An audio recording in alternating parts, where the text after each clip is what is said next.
Hello, hello, hello. Good afternoon, my dear guests. Thank you for joining us once again on this live show where we engage young change makers. So today we are heading off to Liberia in Western Africa, where we are going to be joined by Emmanuel Banney, who's going to share with us the wonderful things he's doing or he's engaging in terms of youth empowerment. So welcome to the studio, Emmanuel. Thank you.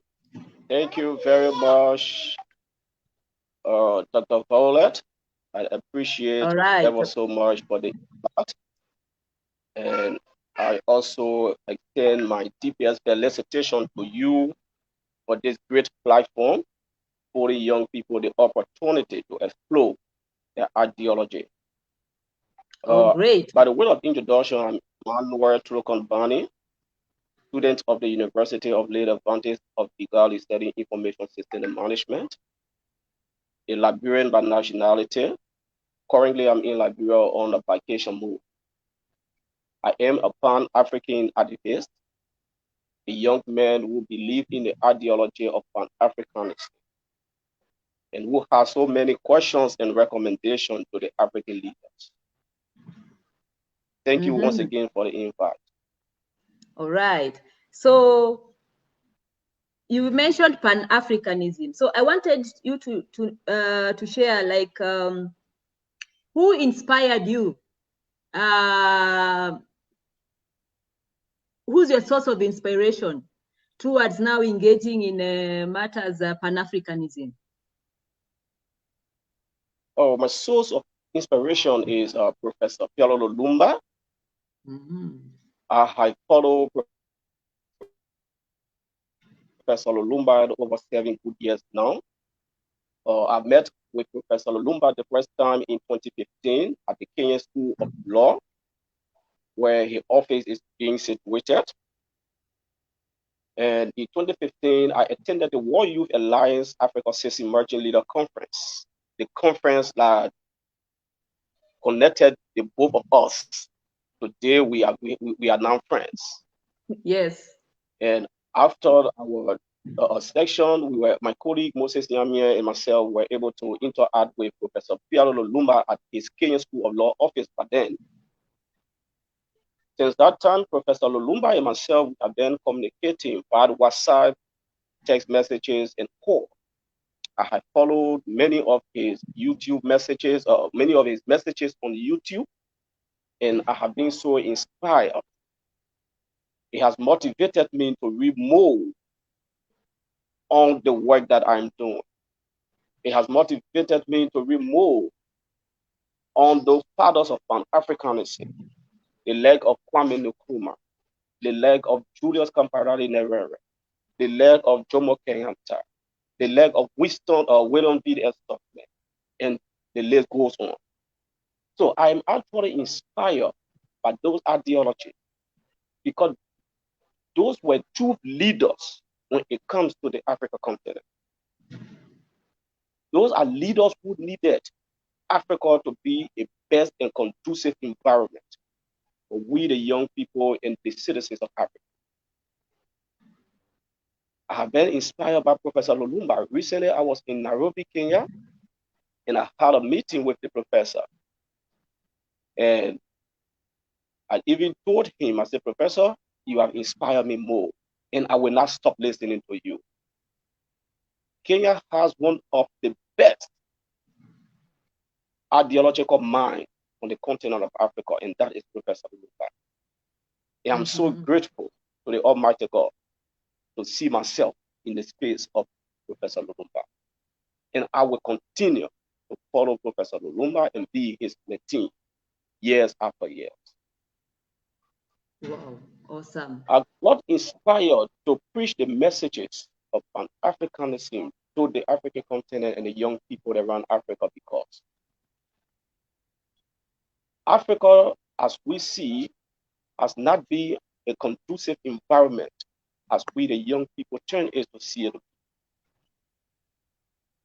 Over the time, if you notice, many young people today, they fly through the Mediterranean Sea and they die in thousands. And I read the speeches of Kwame Nkrumah in 1963 at the African Union Summit in Addis Ababa, Ethiopia, when he was conscientizing his young fellow leaders that we need a one Africa. We need a borderless Africa. We need an Africa with one passport. We need an Africa with one leadership. We need an Africa with one foreign ministry. We need an Africa with one currency. We need an Africa where the people of Africa would be one. It is not in a divisive move. And Kwame Nkrumah was right. And his ideology he was preaching, he was on fire. But the leaders of Africa listened to him not. And today, the young people and the people of Africa are bearing the consequences for not following the ideology of Kwame Nkrumah. I have raised many questions to many events whenever I attend. And there is the Africa that we need, where young people will not be able to die in the Mediterranean seas in thousands, where young people will not go to Italy and be living in slavery, where young people will see the Africa of their great future. That is the Africa that Kwame Nkrumah was preaching. And that is the Africa today that we are reading the message around the various community. As an activist of Pan-Africanism, sometimes it actually saddened my heart to see our African leaders treating the continent the way it is not supposed to be. Whenever our leaders are sick, imagine Dr. Violet, they prefer going to Great Britain and the United States of America for treatment. What becomes of the environment that you are governing? Why can't you make the community better that you will take your medical treatment on this continent? Sending their children to learn in the British system, sending their relatives to learn in the American system. What's wrong with our agenda? And this is the Africa that everyone has been fed up with. But we see it as an Africa of greatness. And we will not stop preaching the messages of a better Africa. The Africa we want, not the Africa we have. And I have an issue with the African Agenda 2063 that states the Africa we want. But how can the African Agenda 2063 give us the Africa that we want when it is still being handed over? When it is still being handed over to our own leaders. In 2063, the old leaders will no longer be alive. Robert Mugabe, the late, from Zimbabwe, is signatory to the Agenda 2063. Who do you expect to answer his question during the year 2063 when the agenda failed?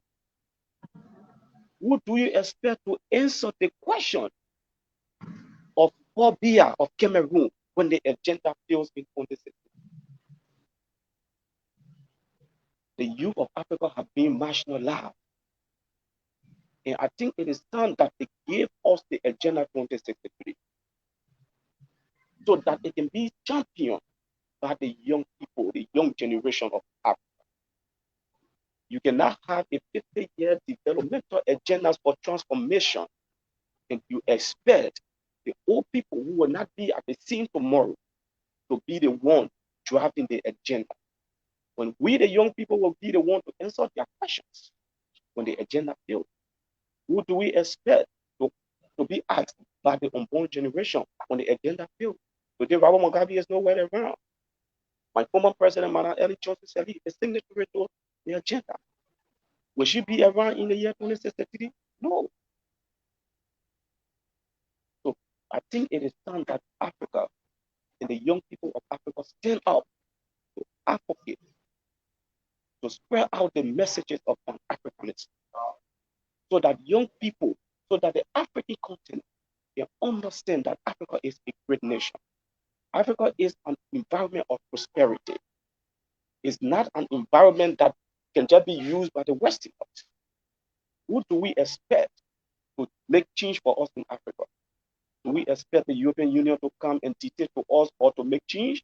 No. Do we expect the USA to come and dictate to us to make change? We say no. When we cannot do it ourselves, who do we expect to do it for us? We are the best technocrat behind the development of Africa.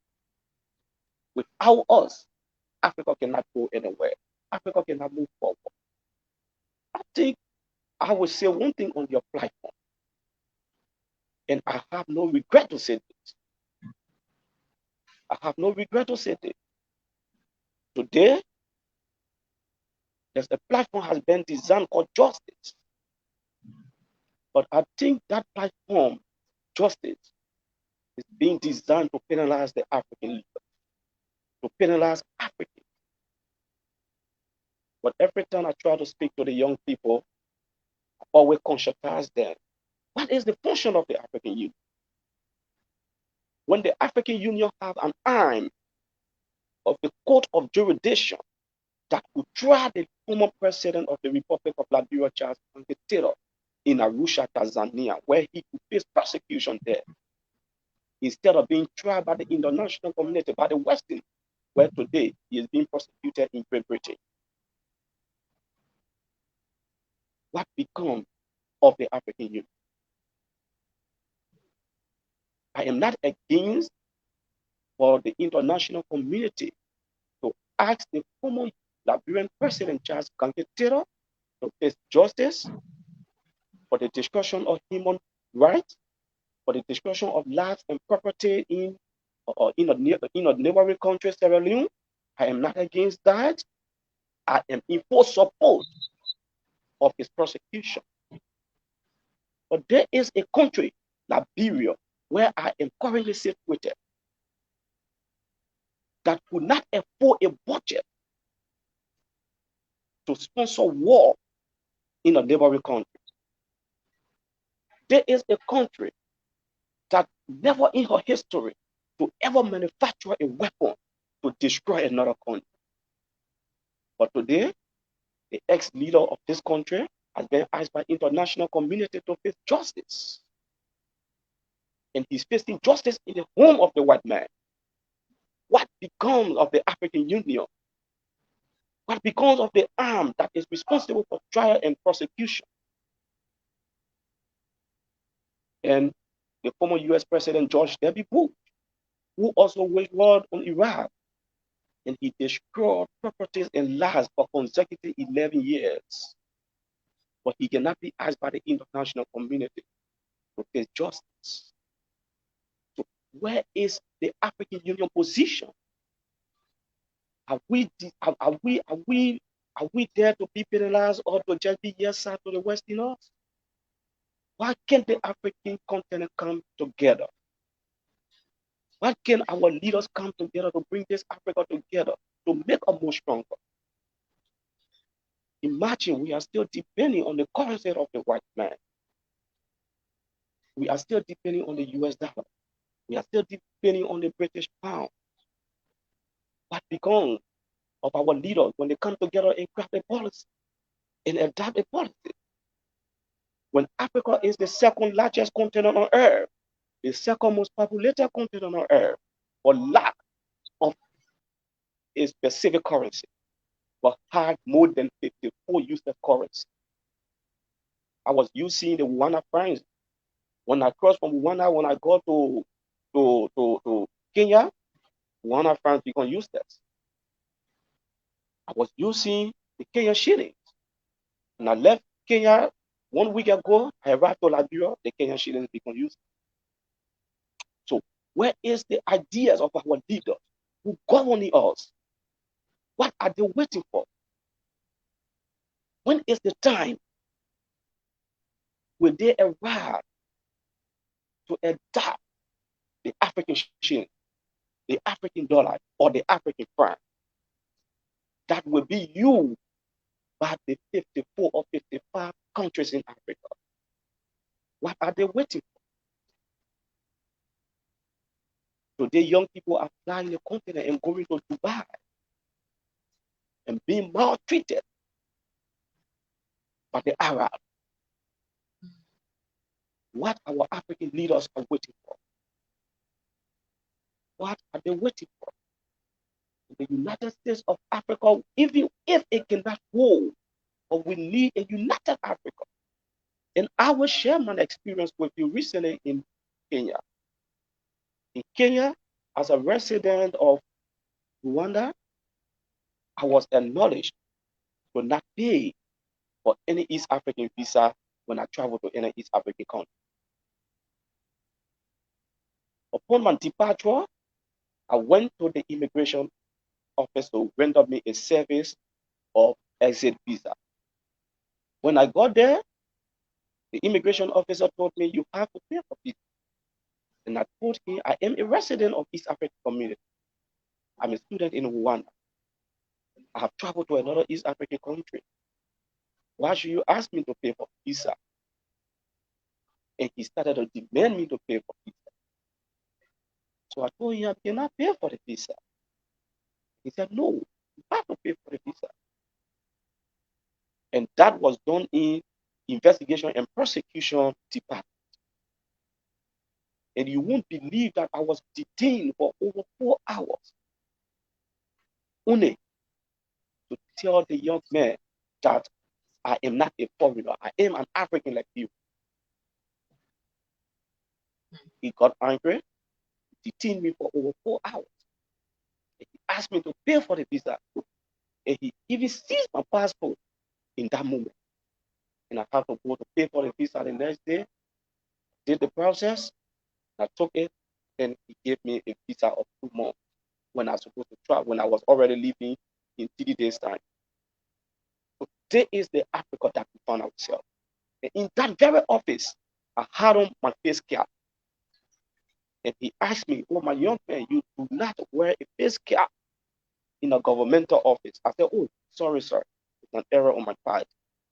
Thank you.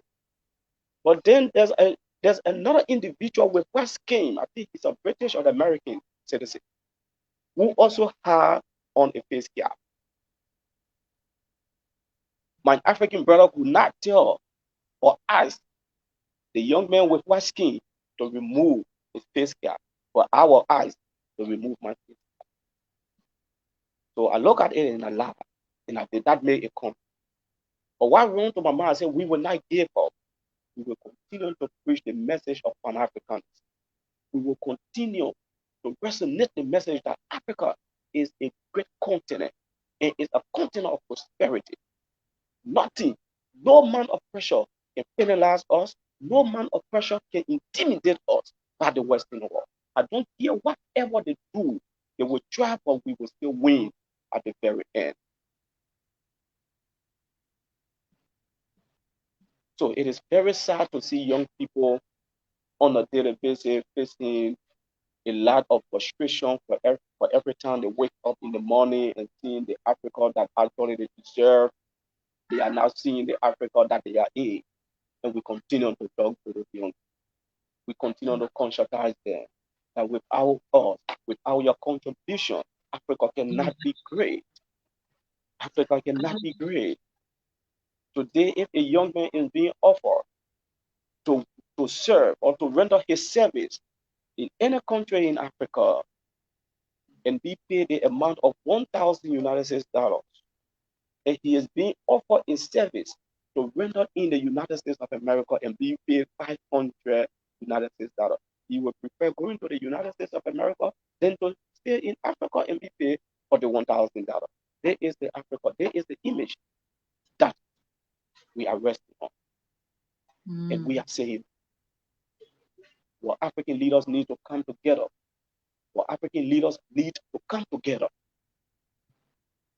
to make Africa a conducive environment where the young people from Burundi will have no interest going to Great Britain to go to school, but rather to go to Kenya, rather to go to Rwanda, rather to go to Uganda, rather to come to Liberia, where a young man from Kenya will not want to seek opportunity in Italy, in Spain, in Portugal. What happened to our agenda for development? Today, you will see our African leaders will go at the United Nations General Assembly. And at the General Assembly, all the great leaders from the United States, from Great Britain, from France, they will speak with all the seats in the hall. In the hall will be occupied. But when a brilliant African leader, President Paul Kagame of Rwanda, is moving on the podium to speak greatness to success, those seats will be empty. No one will be there to listen to him because they see the African leader as nobody. And if I could recommend to the African leaders and to the African continent, I would recommend that the 54 member states of the United Nations for Africa withdraw their support from the United Nations and focus on the African Union and focus on the agenda of the African Union to make Africa a great place. Wow. The foundation of the United Nations, there are 3 African countries that are signatory to the foundation of the United Nations. I'm sorry. You have the Republic of Liberia, you have Ethiopia, and you have South Africa. They are signatory to the foundation of the United Nations. But today, none are permanent member of the United Nations Security Council. Not a single African country is a member on the United Nations Security Council. When Africa is the second largest continent on earth, when Africa is the second populated continent on earth after Asia, what's wrong with our African people? What's happening to our agenda? You have great entrepreneurs on the continent of Africa. You have great social entrepreneurs. You have great medical doctors. You have great technocrats. You have technicians. You have technologists. You have engineers. But we are still hiring companies from China to come and construct our roads in our government institutions. From Japan to come and build our hospitals. What's wrong or what happened with our agenda? The Africa we want. We cannot achieve the Africa we want when we don't preach the message, the love of Africa. The young generation, the younger generation, the unborn one will see Africa to be an environment of death trap. They will see Africa to be an environment where intelligence is not meant to survive. They will continue to seek opportunity in the home of the white man rather than to put their intelligence or to invest their ideology on the Africa we want is not the Africa. Allow me to ask you. Okay. Allow me to ask you. Do you think Africa has the resources for it to, as a continent, to prosper? Does it have the resources so that it can be independent? Africa has the resources to be independent. Look at the Democratic Republic of Congo, the country with one of the richest soil in the entire universe. But basically, she's one of the poorest countries on economic growth. The resources of the Democratic Republic of Congo is over 23 trillion. Just recently in Uganda, a gold spot was discovered over 10 billion, over 10 trillion. Tell me what happened to the African agenda? What the African Union is doing? The land of Congo alone can contribute to the development and well-being of the entire African continent. Congo is one of the richest, if it is not, but it will be the second or third richest land on earth. Look at South Africa, the gold and diamond. Even my country, Liberia, we have forest, we have gold, we have rubber, we have oceans, we have rivers, we have lakes. The Westerners still come to our continent, our countries, our very countries. They extract those resources to take it along to develop their country. Africa has the requisite resources for a better development. Thank you. Mm-hmm. And can we say that the reason also behind that is corruption?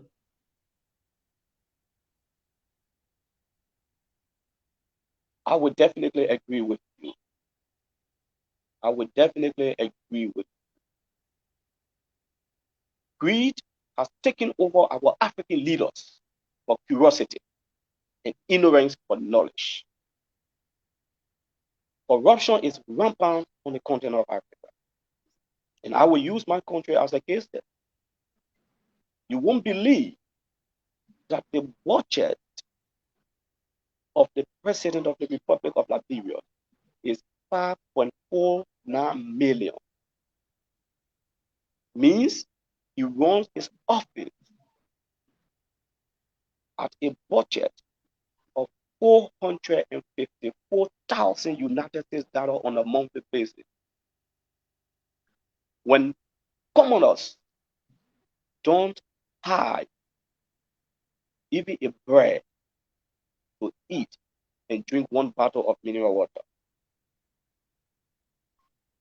When the common people, when many of them are living on less than $30 a day, but the budget of the vice president of the republic is 4.29 million. When we don't have a unique program for youth empowerment and development, when we don't have a unique platform of youth capacity building, but the legislature, the Senate that comprises of 15 of 30 men, it runs on a budget of 21.12 million. And they are 30. The 73 lawmakers at the lower house of representatives, they run on a budget of 39 billion. When citizens are crying, and services that are to be rendered are not being rendered properly. When my country is still in the stage of celebrating social services, when social service is the responsibility of a government to his people, corruption has taken over our leaders. We agree the entire world might not be corruption free, but the African continent lacks integrity and rectitude. And they are better driven politicians. Even the young man who is striving is being marginalized by state leaders because they don't want you to be on the fight with them tomorrow. They are being threatened that tomorrow you may take their job, you might contest against them and be the next representative in parliament, and be the next senator in parliament, and be the next vice president, or be the next president pro tempore, or the next speaker of the parliament. So they are always threatened because greed has taken over them for curiosity and ignorance of knowledge. But if the African continent can come together and set a standard and know the beginning of everything is tedious, it will appear with a lot of challenges. But at the end, we will still be victorious. Thank you. Welcome. So,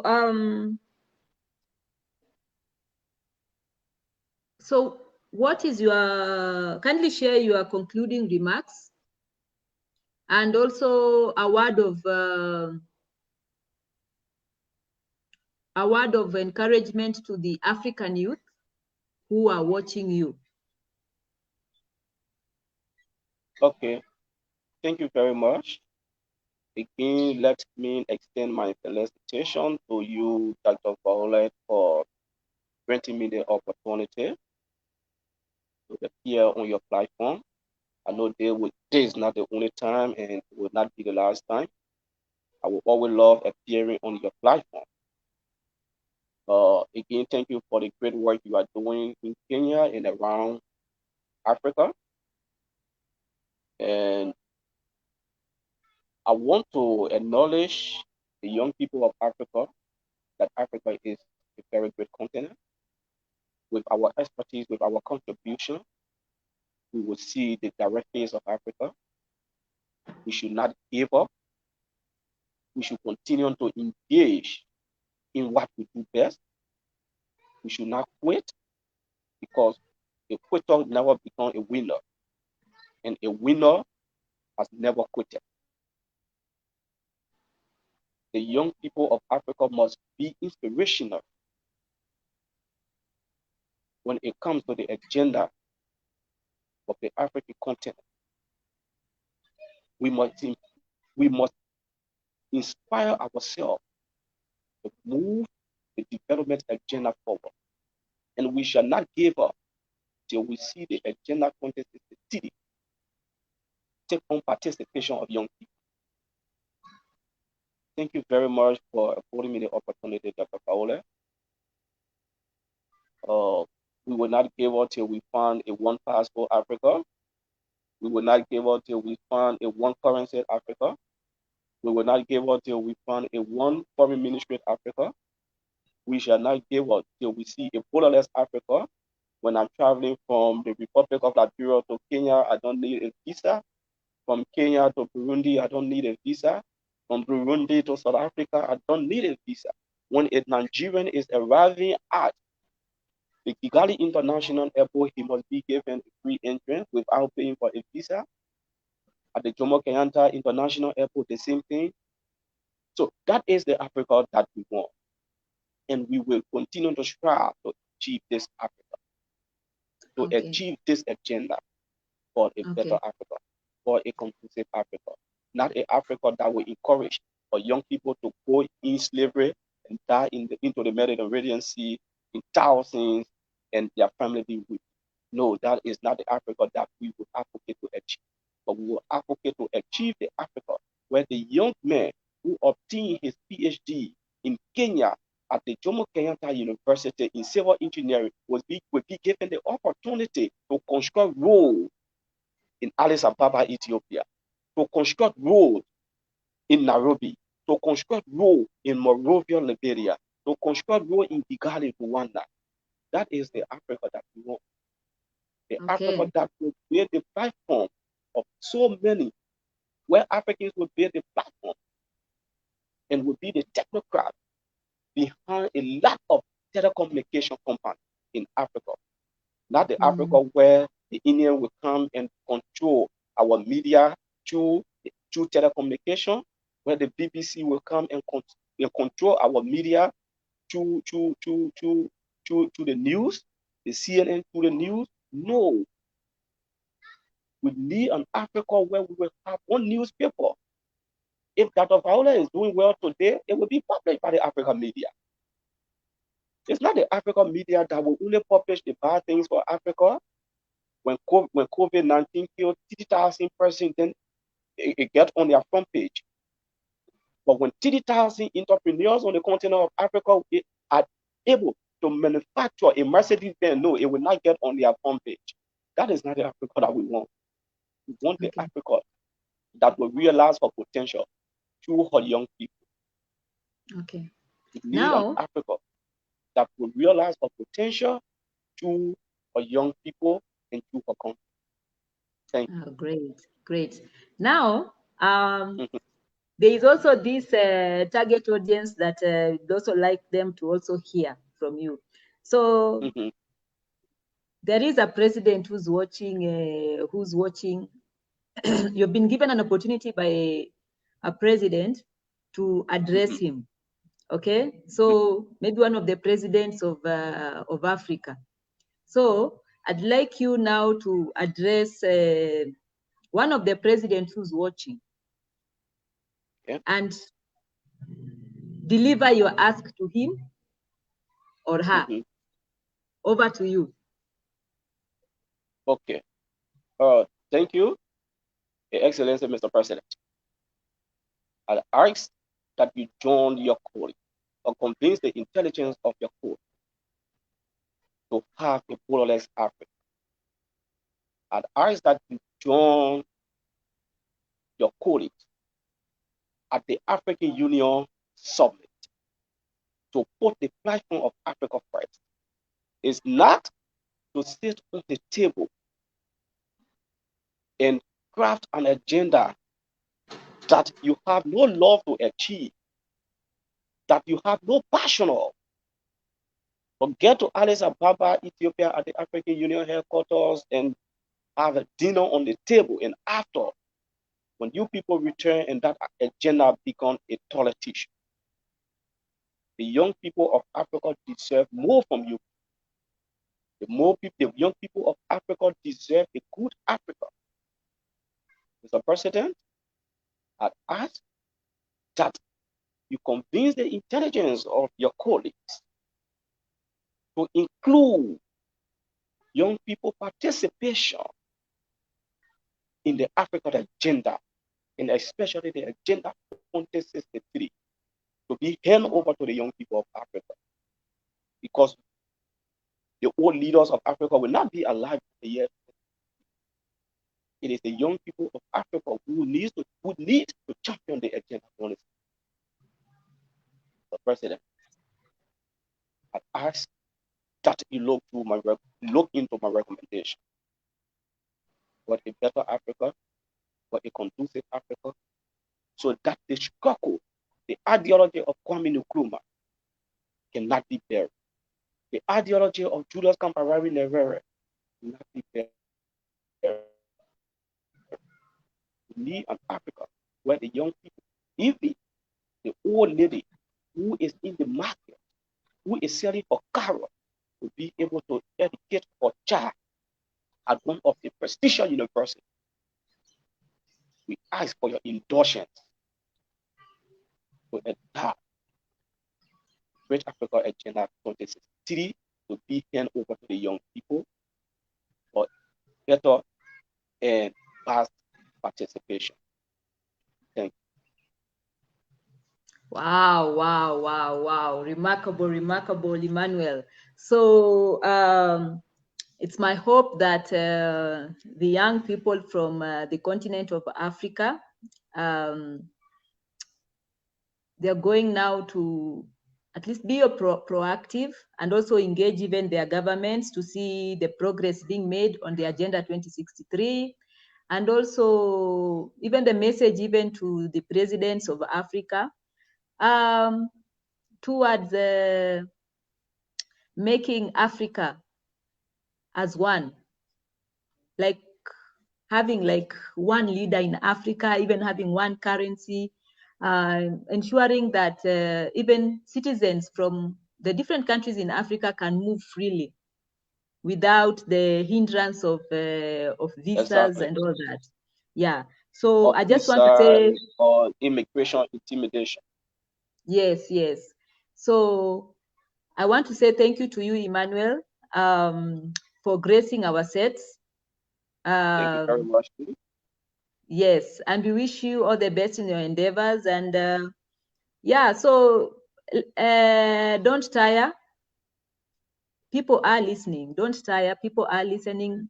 Countries are listening. And some of the changes that have happened in the African continent is because of young people airing their concerns. So I just want to say thank you for being even one of the young people who's addressing even Hello? the. Can you hear me now? Yes, I can hear you. Yes. So I'm saying thank you for being one of the young people who has taken the mantle to go and call even for a united Africa.